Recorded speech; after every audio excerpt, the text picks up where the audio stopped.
And of the nearly 3 million police reports filed in the last 8 years, 10% are left uninvestigated because of a code that applied to the reports, citing a lack of personnel.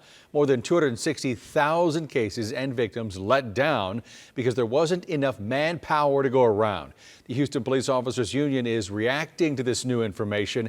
Liliana Pearson's live outside police headquarters. And Liliana, they say they're not willing to play the blame game on whose fault this is. That's right. When I spoke to the union today, I talked to them about the fact that when this all first started going on, Chief Finner wasn't chief yet, but he is the man in charge now. So is he going to be held responsible for this, or is the responsibility going to be spread out among other police leaders and higher ups? And the union told me it's not their place to decide, but we did hear from other city leaders today who seem to feel more comfortable pointing fingers. Houston Police Union First Vice President Ken Neely says through all of this, the union's focus is on the men and women and the police force now facing a mountain of work. We're not in position to say who ultimately needs to be held responsible for this. And while names were not dropped, a statement from Mayor Pro Tem Amy Peck says patrol officers and specialized units worked tirelessly, and that their work is being undermined by leadership who authorized the suspension code. She's entitled to her opinion.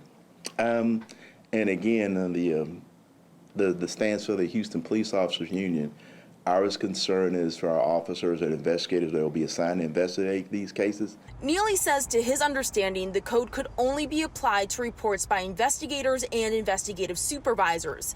He says a lack of personnel is the unfortunate reality for many police departments across the country. He also acknowledges the new workload these 264,000 cases place on officers. Unfortunately, this is just the case that we just don't have enough people. We would love to have more people help investigators. We asked Neely, while investigators got a lot of work out of this, what would he say to the victims who feel forgotten and betrayed through this process?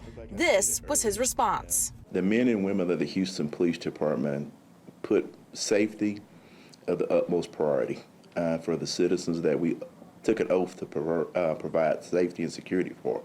All the cases, although unfortunately some have been overlooked, I can pretty much assure you that we will do everything possible to investigate those thoroughly.